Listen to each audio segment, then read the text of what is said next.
Crimson Trace announces Link, the world's first wireless laser and white light system, combining a green laser and 300 lumen light with instinctive activation for AR-type rifles. Link, smart, simple, secure. Learn more at crimsontrace.com.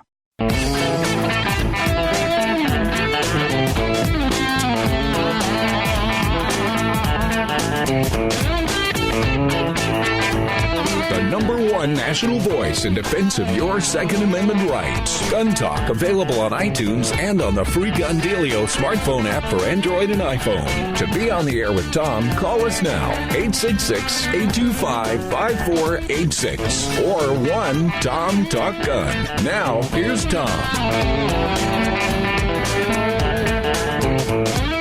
Funny stuff. I just talk about the house fire we just had. I just got an email from a buddy of mine. He says, I can likely replace, he's a professor at the university. He says, I likely can replace your collection of Bernie Sanders posters by asking some of the students around here. Yeah, thanks, Jay. I need more posters. Yeah, that would be great. Oh, my goodness. A lot of cool things going on. There are so many interesting guns being produced these days. Frankly, it's kind of hard to keep up with what's going on. I'm in the business, and I'm forever hearing about guns and going, what? Who's making that? When did that come? You had the deal, right? How long has that been out? Oh, okay. Well, some of the guys that are doing something like that, they keep cranking out interesting things that you may or may not have heard of, are the guys at Franklin Armory. And right now, Jay Jacobson joins us to talk about that. Hey, Jay, welcome. How's it going, Tom? Excellent. I just was talking about the fact that you guys may be like an underappreciated company because you just keep cranking out interesting things that I'm afraid that not enough people know about. Well, we try to. God has given us some fantastic people to work with in the team over here, and we just put our hearts and minds into it and come up with what we can and stay within the law 100% and give the people what they want. Well, of course, you got that crazy binary firing system that is so unbelievably cool. In an AR, it goes off, it'll fire with the trigger pull and with the trigger release so that you can shoot really fast and still be controlled fire. So that's like probably the thing that people know you best for, wouldn't you think? Oh, most definitely. But we found out at NRA that we still have a lot of work to do. Maybe 20% of the market has even heard of our products and who we are and what we do. And there's a big market out there to tap into. It's called the BFS, the binary firing system. And you can get it now. You have it with lower assemblies. You can actually get complete rifles with the system built in. Yeah, we do anything from complete rifles to built lowers to just the trigger assembly by itself, and it's real easy to install. We had a previous generation, our Gen 2 product, which was much more difficult, really kind of took a gunsmith to get it in there. But through the brilliant effort of Ryan, our designer, he came up with the Gen 3, and that just drops in. Most folks are able to do that at home, read and follow the directions, and make it happen. That is very slick. Now, I'm looking. By the way, where are you guys located? We have two locations. Believe it or not, we're in the belly of the beast in California. We're just south of the Bay Area in Morgan Hill, California. Uh-huh. And that's where we started. I grew up out there. And then when we were facing some legislation that could have put us out of business, we decided to expand into Nevada, and that was a great thing because then we could do machine guns or anything else we wanted to do. Well, that explains the DFM products then, your California connection. Explain what those are. So the drop-in fixed magazine, it doesn't load like your typical magazine. It comes in to the receiver with the action open, and it drops in from the top. And essentially, the regulations in California and actually in Connecticut, for that matter, state that the action has to be disassembled in order to remove the magazine for that magazine to be determined a fixed magazine. Okay. And so by splitting the action, of course, you've got the hammer on one side and the bolt on the other, or firing pin on the other. So definitely that action is disassembled and checks that box according to the regulations. Basically, it it complies with the California law. I've been talking to the regulators. They've recently had a bit more open book policy where they'll actually meet with us and talk about things, and they've blessed it with their holy mackerel, and it's good to go. It's unfortunate we have to use something like that, but in order to have an AR, it's the cheapest way to be able to retain it without having to put it on the god-awful registry. Now, if you have, and I apologize right now, I'm not a California guy. If you have an AR, can you get, this is not just buying a magazine, is it? This is actually buying a firearm. No, actually just buying a magazine. No kidding. Of course, our product line we've adapted for the California market, but yeah, basically there's probably at least 2 million ARs in California that since 2006 that have been sold in the state, and those folks need to make a decision, either register, go featureless, which can't have any of the evil black rifle features, right, or in some way fix the magazine. There are other competing products out there, but ours is the cheapest way to get it done.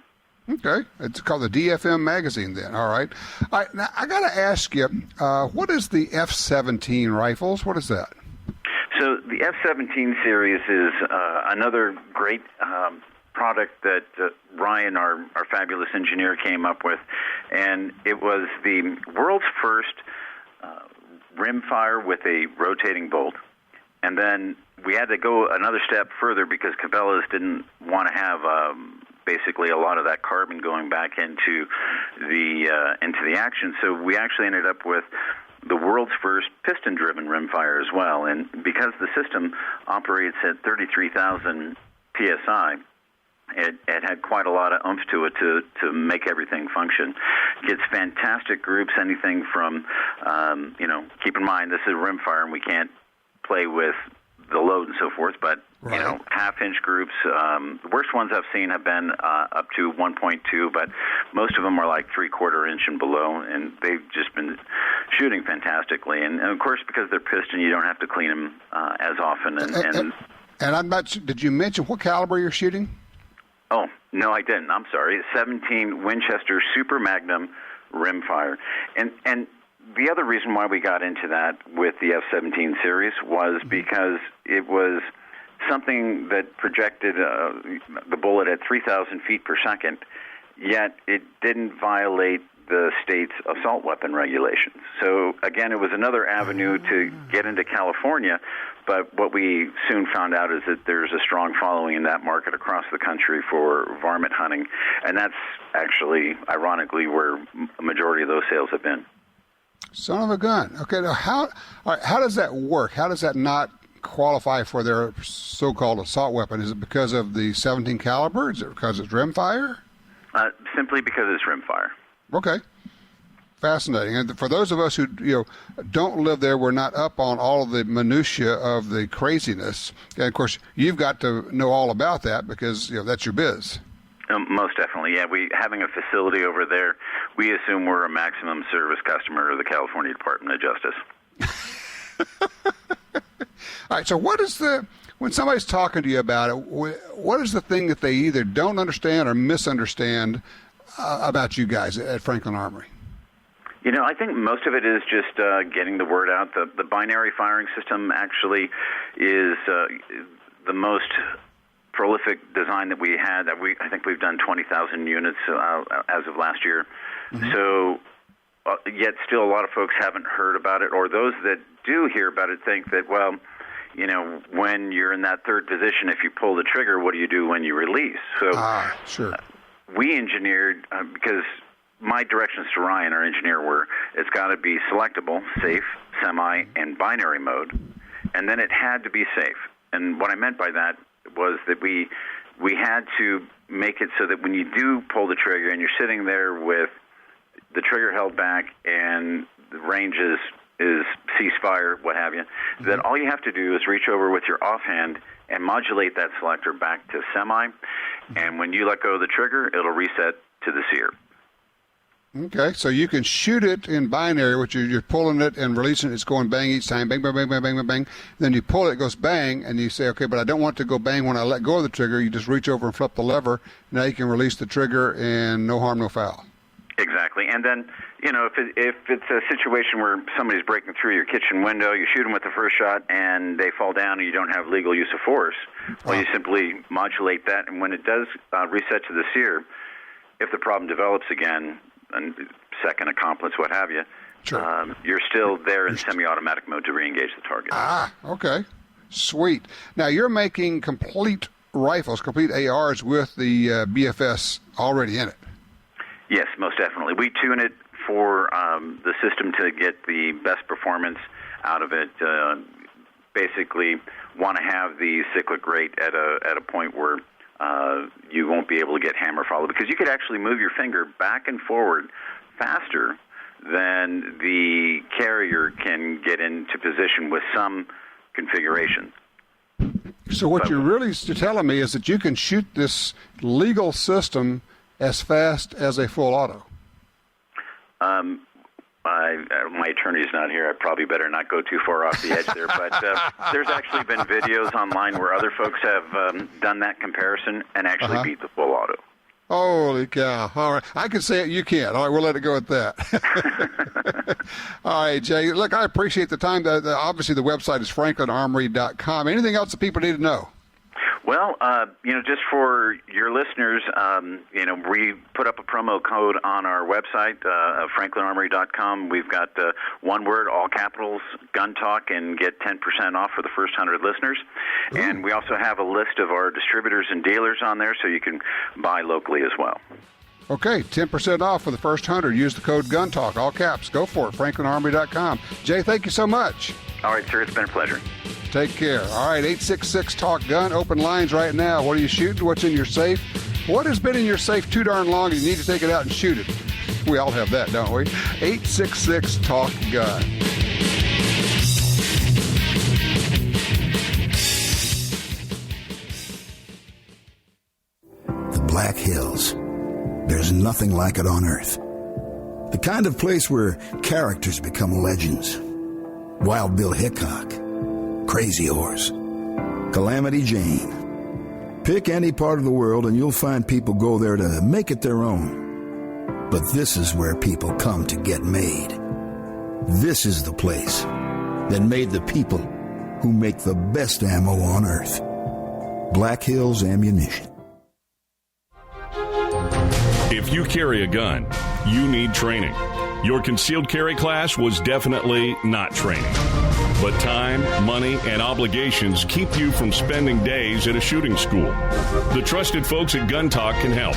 Concealed Carry 1, our DVD featuring the VADA Group, covers what gun, what holster, how to carry, where to wear your gun, and much more.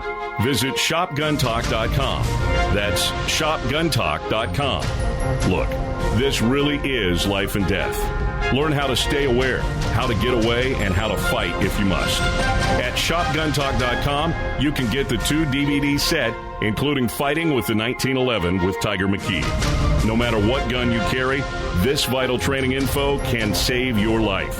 Learn the draw, the stance, reloading, vital gear from Gun Talk. That's shopguntalk.com. shopguntalk.com.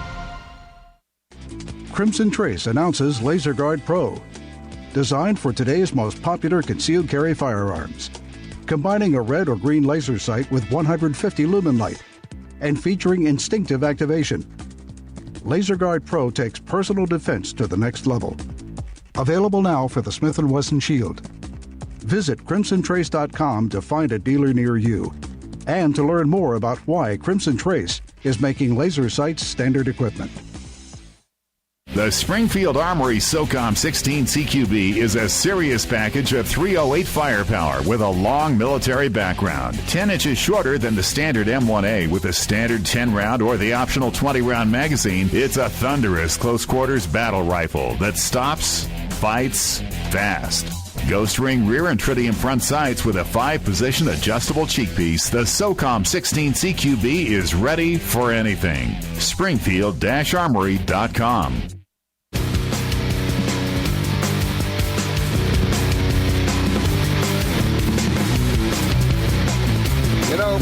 you were going to pick a place where you want to just go out and just shoot stuff, might be Douglas, Wyoming. That's where Roy is on line 3 right now. Hey, Roy, what are you shooting these days?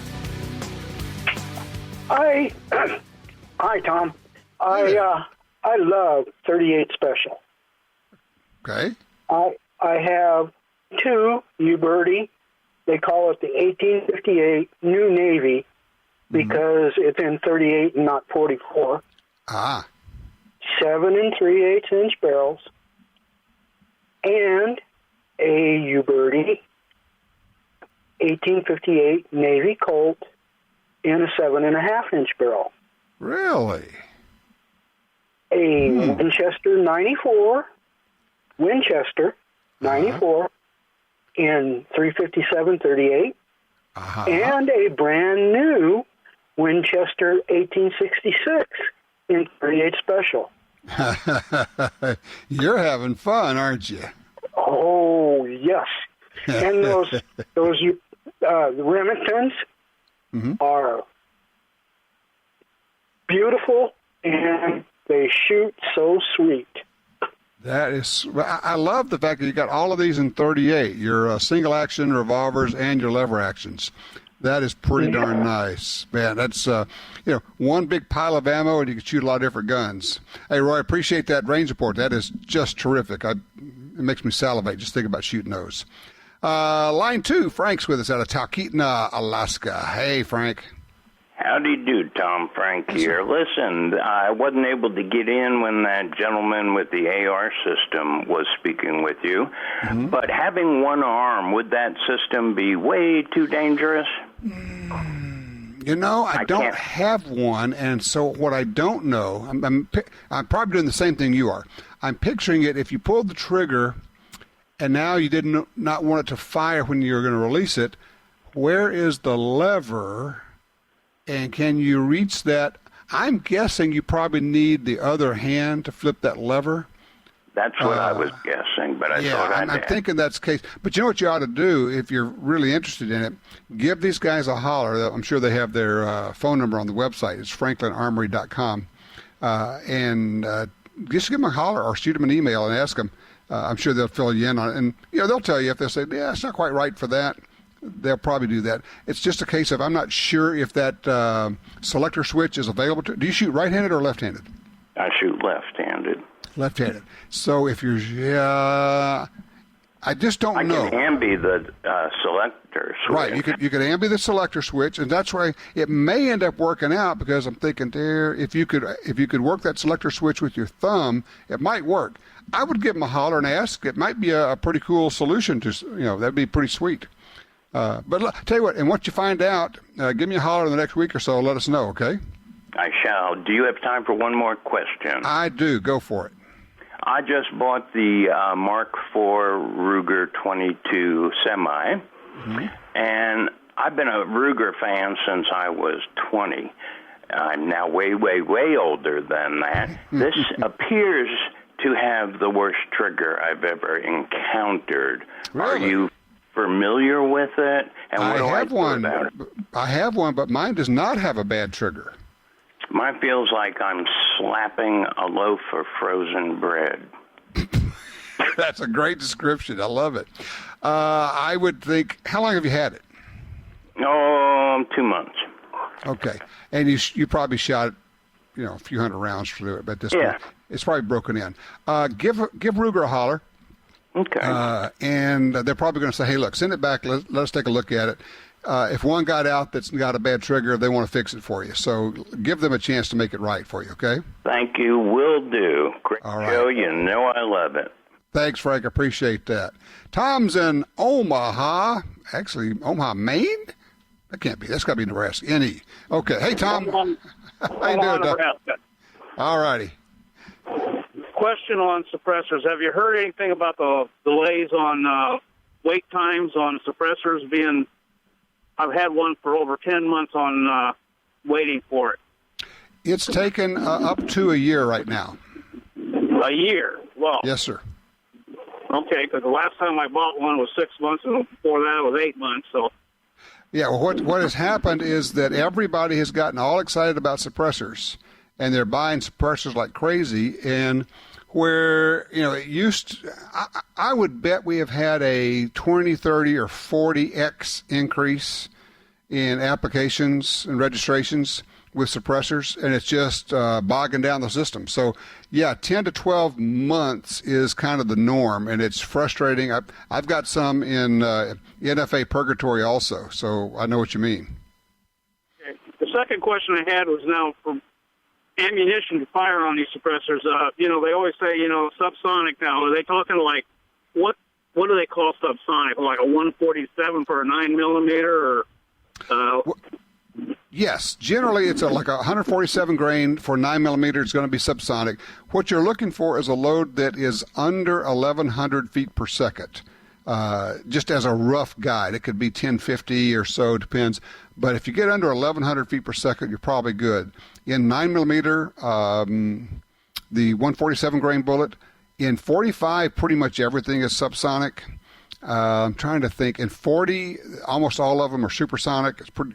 I don't know of any right off the bat. Any subsonic 40s. I'd have to go check. That's kind of it. And then when you get to rifles, if you're talking suppressors for rifles, you really have to go to something like a 300 blackout with a heavy bullet to get to that lower velocity, unless you're hand loading. You could create those. Does that help? So 115 on a 9mm is not considered subsonic. No, it's going to be going too fast. It's not whether it's considered. It either is or it is not. And so it's either faster than 1,100 feet per second or it's slower than 1,100 feet per second. If it's going faster than 1,100 feet per second, it will make these. Basically, it's a sonic boom. It's like a jet going supersonic. It's a sonic boom. You get that crack. If it goes slower than that, it does not break the sound barrier. It is slow enough to not do that, and you have much better chances of making it quiet. Now, a suppressor will still help if you're using a supersonic round. It will definitely reduce the report, but you're going to get that crack sound as the bullet breaks the speed of sound. It will not be hearing safe. And here's the other thing to remember. Not all loads with all suppressors are hearing safe. There may be some loads where you still need to wear hearing protection, so make sure that you know what you're getting into when you're shooting, because you really do need to protect your hearing. What? What do you say?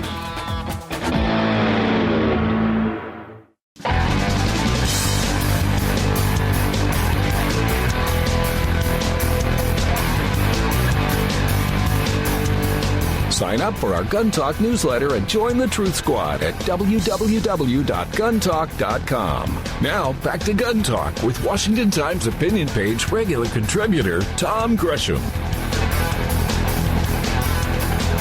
By the way, this past week we launched 4 new videos for our First-Person Defender series. And I think they are the best we've ever done. I highly recommend that you go look at them and share them with your family, share them with your wife, with your husband, with your girlfriend, your boyfriend, your kids, if they're adult kids. It's the kind of stuff that can save your life. It's called First Person Defender, and it's on our YouTube channel. Just look for Gun Talk Media. We've had them on Facebook, on our Facebook. Also, you can see them on Roku, Amazon Fire, and our Apple TV channels. We have channels on all of those. So call First Person Defender. Check it out. I think you will really like it. We take just regular people and throw them into self-defense situations, and we surprise them. They never know what's coming. I love the one I loved was where the guy shot this fella. There was a shooting. This guy jumped into the middle of it, shot a guy. During the debrief, Ryan says, "Well, why'd you shoot him?" Crickets. He says, "Well, who'd you shoot? Who is this guy?" Crickets. The guy says, I actually don't know who I shot. Yeah, that would be good to know. It'd be good to know why. Good guy or bad guy? I don't know. Yeah, check it out. First Person Defender. Line 1, Mike's with us out of Shreveport, Louisiana. Something in your safe that's been there too long, Mike? Yeah, Tom, this is an odd one. I've got a Chinese SKS that was liberated from Vietnam by my older brother, 1970. Wow. I finally cleaned the cosmoline off of it last fall, and I don't know if I want to shoot it or not. Why not? Never been fired. I don't know. I think I may just keep it as a museum piece. Well, I mean, that's certainly your choice. Nothing wrong with that. Nothing wrong with shooting it. Nothing wrong with holding on to it. I mean, I don't think this is going to be a collector's item, but it's it's your call what you want to do with it. Yeah, that's true. I actually put a conversion on, so now I can put magazines in it instead of the 10-round clip. And I think I may just take it to the range. I was just looking for advice. I think I would go shoot it. Yeah, I know what you say. Let's get some ammo through it. So Exactly. All righty. I appreciate the call, sir. You take care. Randy's on 3s out of California. Hey, Randy, what are you doing here? Hi, Tom. How you doing? Oh, I'm just listening to you. I love your show. Appreciate it very much. You bet. How can I help you? Well, my question is, I've got an older 22 Magnum lever-action Marlin rifle, and I was just wondering about using 22 long rifle in that, if there might be an erosion problem in the chamber or something like that because of the shorter case. I'm not sure you're going to get erosion, but what you will get, and it can really be an issue, is a buildup of powder. Because, as you noted, the 22 long rifle case is shorter. So you're going to have a bunch of powder burning inside the chamber as opposed to outside the chamber down the barrel. So now you're going to have to really clean that chamber as well as cleaning the barrel. And it can make it to where if you build up enough of it, and it doesn't take a whole lot, you will not be able to chamber the 22 Magnum in there. Okay. So that would be my concern. All right. All right, I wish you luck with it. Thanks, Randy. Brent is on 2 out of Texas. Brent, talk to me. Yes, sir. I have a contribution to make in the double-action semi-automatic pistols. Okay. There is a new one out there, the Schmeisser SLP-9, it's called. Oh, I remember them saying they were going to start doing the Schmeissers. I talked to them in Germany about 2 years ago at the EWA show, I think it was. Have you seen the gun? I have seen a photo of it, and it kind of looks like maybe a combination of, say, a Glock, a Walther, maybe with a dash of FN 509 thrown in, kind of. I like the description. That's pretty cool. But yeah, for those who don't know, Schmeisser, of course, is a famous name in firearms, the German Schmeisser. That's pretty cool. But I know there's a distributor in Texas. I don't know if they're making them in Texas or if they're bringing them in. Do you know? The information I have is that they are made in Germany, and they're being distributed out of Texas. Okay, that's what I thought I remembered from that conversation, but that was a couple of years ago when I saw them there. Well, that's pretty cool. That's DA only, huh? Well, it's kind of interesting. It has what they call the DARE trigger, double action rapid engagement with double strike capability. Huh. Well, that's interesting. I don't know. I'll have to look into that. But I appreciate the reminder because I had forgotten about the Schmeisser coming in. I appreciate the call, sir. I've gotten a couple of interesting emails. This is in regard to the house fire that we just had and safety. We're always talking about safety and everything. This one is awfully good. I want to pass it along because there's information here that could help you or your family. And this is from my friend Chris. He says, as a safety team and chair member where he works, he says they teach the following. It's a great acronym. He says PASS, P-A-S-S, pull, aim, squeeze, sweep. Pull is pull the safety pin of the fire extinguisher, aim at the base of the fire. He says he emphasizes the base, the base, the base. Point it down at the base of the fire. Squeeze the handle and then sweep it back and forth at the base of the fire. So PASS, pull, aim, squeeze, sweep. Pass on a fire extinguisher. He says, most important, he says, don't be a hero. He says, you need to decide if you can handle the fire, and that's where some training can help. He says, if you don't know or if you decide you can't, just get out and call 911. It's very interesting. I keep talking to people who have a lot of training in fires, and they all end up with the same thing.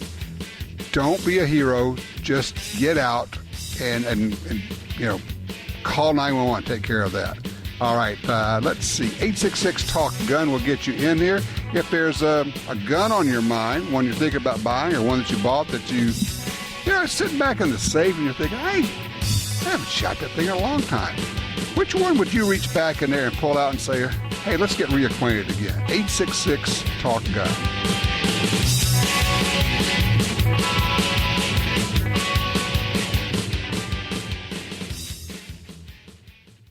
Your guns are hungry. They crave lead, feast on recoil, and are ravenous for performance. On the menu, Aguila Ammunition's complete line of rimfire, centerfire, and shot shells. Each and every round of Aguila Ammunition is made with the highest quality of materials and crafted to ensure optimal reliability, accuracy, and proficiency. Visit AguilaAmmo.com and let the feeding frenzy begin. Aguila Ammunition. Feed your firearm. Hardcore tactical professionals who put their lives on the line every day depend on Surefire. For decades, Surefire has built the first and finest professional-grade flashlights, weapon-mounted lights, hearing protection, and suppressors. We build the best because lives depend on it, and we know failure is not an option. We design, engineer, and manufacture Surefire products right here in the U.S. For you, for your loved ones, Surefire. American built, American strong. Surefire.com. Hi, this is Tom Gresham from Gun Talk. America is losing critical wildlife habitat at a rate of 1 football field every hour. It's happening on the Louisiana coast, but it's critical to all sportsmen and conservationists. These precious wetlands provide winter habitat for more than 10 million ducks and geese annually, waterfowl that migrate north through dozens of states. Don't shrug it off. Get involved. You can help. Visit vanishingparadise.org. In the war on terror, fighting crime in the streets, in competition and homes around the world, one name in firearms stands out: Sig Sauer. Our pistols and rifles are renowned for their unfailing performance. This same commitment to excellence can be found in our line of SigTac accessories and the training offered by the Sig Sauer Academy. For unmatched quality, reliability, and innovation when it counts, choose Sig Sauer. Visit SigSauer.com today.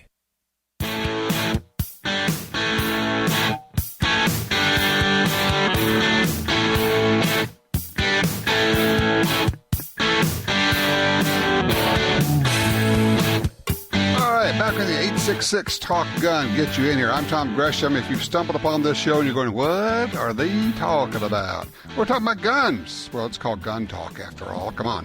That's what we do here. So if you got a gun that you want to tell me about, or you have a question about guns, or if you think it's just awful that people own guns in America, hey, I'll step out of the way and give you the floor. You can just rant all you want to. Well, for a while anyway. 866 Talk Gun. Joe is in Shreveport on line 3. Joe, what is this that happened in Shreveport? Hey, Tom. Well, I don't know that it was in Shreveport. It might have been Houston or Dallas. I'm not sure. But it was the shootout between the bounty hunters and the guy they were hunting, and all three of them killed each other. Did you see that? Do you have any observations on it? Any opinions? Completely missed the story. Don't even know what happened.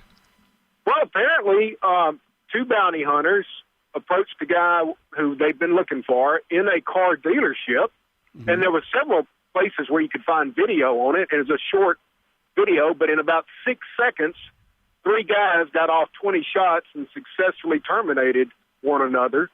And so you got 2 dead bounty hunters and a dead perp, and really? That's the story. Yeah, you can find the video, and I just was it's intriguing to me, and I was interested to see your opinion and hear your opinion and your observations on it. That's what happens. That's what happens when all you're doing is working and you're not paying attention to what's going on out there. Well, let me ask you, since you've seen the video, what's your takeaway? Well,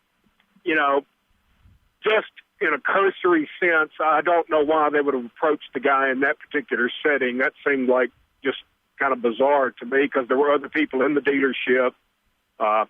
I wonder if they were using any body armor. I don't know. There are just many questions, and that's the reason I wanted to ask you, because it kind of boggles my mind the way the whole thing went down.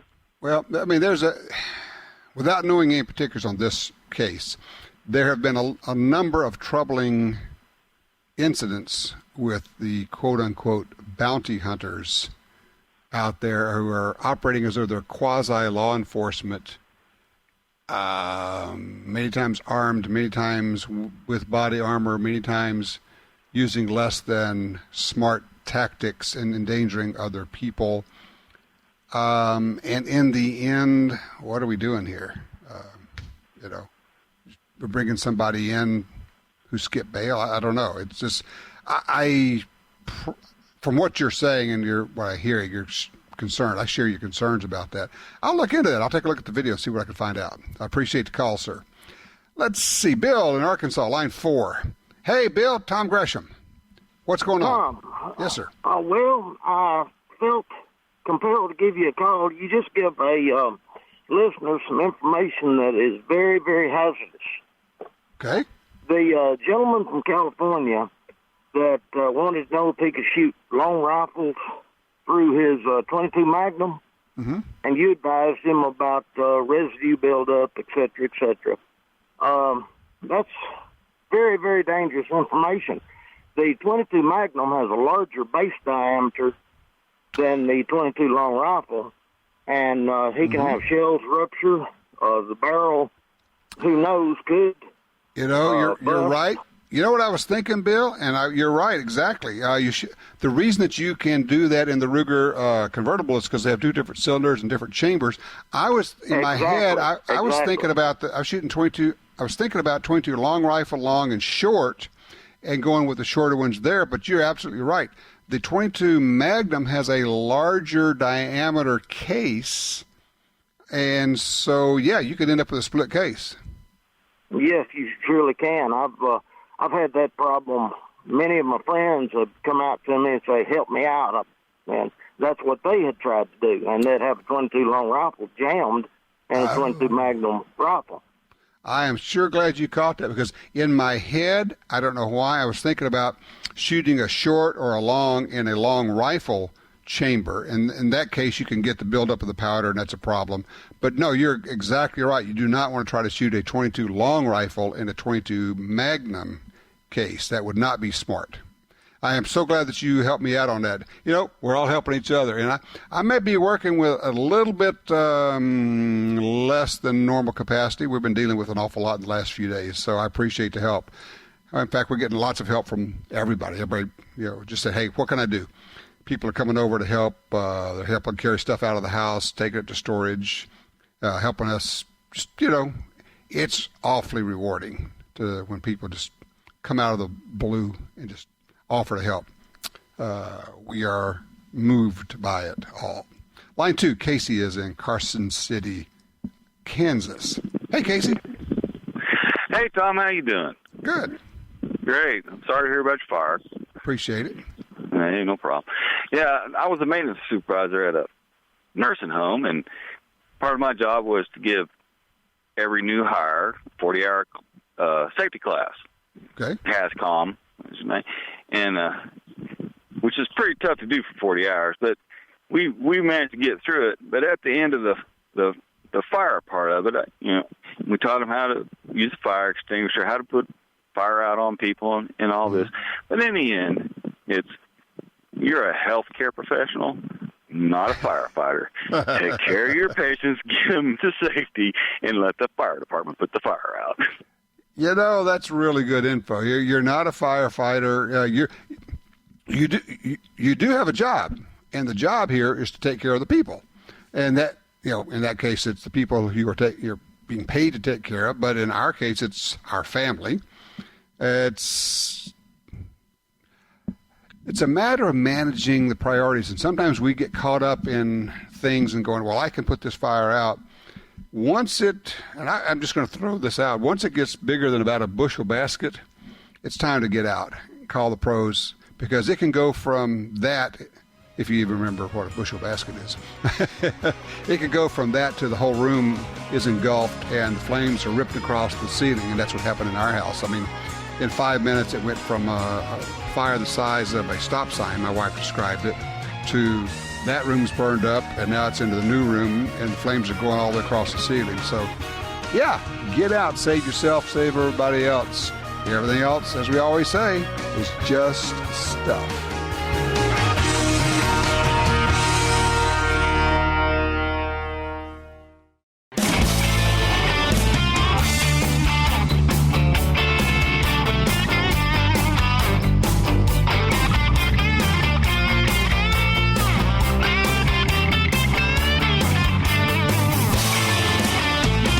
talk reloading with Wes out of Houston on line 3. Hey, Wes, you want to get into reloading? What do you talk about, metallic or shot shells? I'm talking about loading rifle ammunition. Okay. As far as this is concerned, I'm lost as last year's Easter egg. I don't have any friends or anybody I can ask about reloading ammunition. So I thought I'd see if you or the audience might have some suggestions on the type of equipment to get or brand names, if you're able to say that. Perhaps even a manual that would get me on the right steps and in good stead in doing this the right way the first time. Great idea. Thinking here, first of all, probably if you were to watch a series of videos, it would probably help you. I would go to the Brownells website, BROWNELLS, brownells.com. They have a lot of stuff on that. Also, take a look at the MEC, M-E-C. Now, everybody knows MEC because they make shot shell reloaders, but they got into making metallic reloaders, rifles, loading rifle stuff.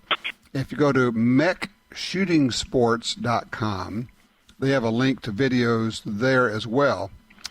Also, let me ask you this. Are you talking about shooting a lot, or are you talking about reloading for precision or hunting? What's going to be the use? I'd like to just reload. I've got some 5.56 that I'd like to reload and some 308s, 30-30 for that matter as well.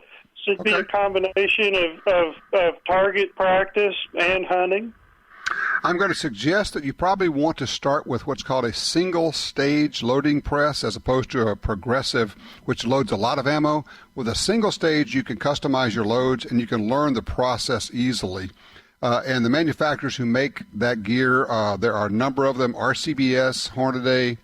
But I would go to the Brownells website, BROWNELLS, brownells.com.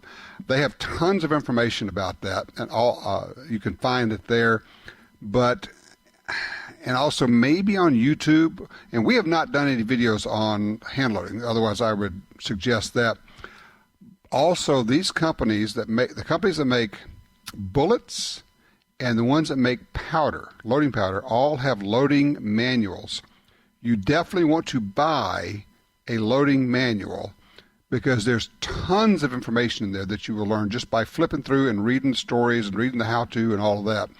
And it really doesn't matter. Barnes Bullets has a really good loading manual. A Nosler has a really good loading manual.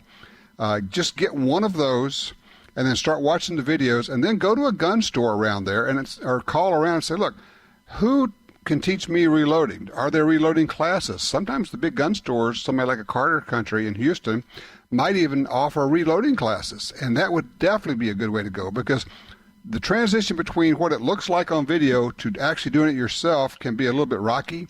And if you have somebody who can show you and let you try it with some, their supervising eyes on it, that can really make a difference. So I wish you tons of luck with it. You're going to enjoy it once you get into it. Reloading is just tons of information, tons of fun, but also beware of internet forums, chat rooms, etc., because some of that stuff is not good. Some of it actually could be dangerous. Get your loading data, that is the recipes for your loads, only from established sources like Barnes and Nosler and the powder manufacturers and Hornady, people who put out the manuals. They spend a lot of time and effort to get it right, to make it safe. That's what you're looking for. Hey, everybody, thank you for the good wishes on the recovery from the fire. It's going to take months, maybe a year. But the main thing is, as I said, we're all safe. We're all walking around. We're good to go. Teach your family to use fire extinguishers, all righty? Be safe out there. And give everybody in your family a hug this week.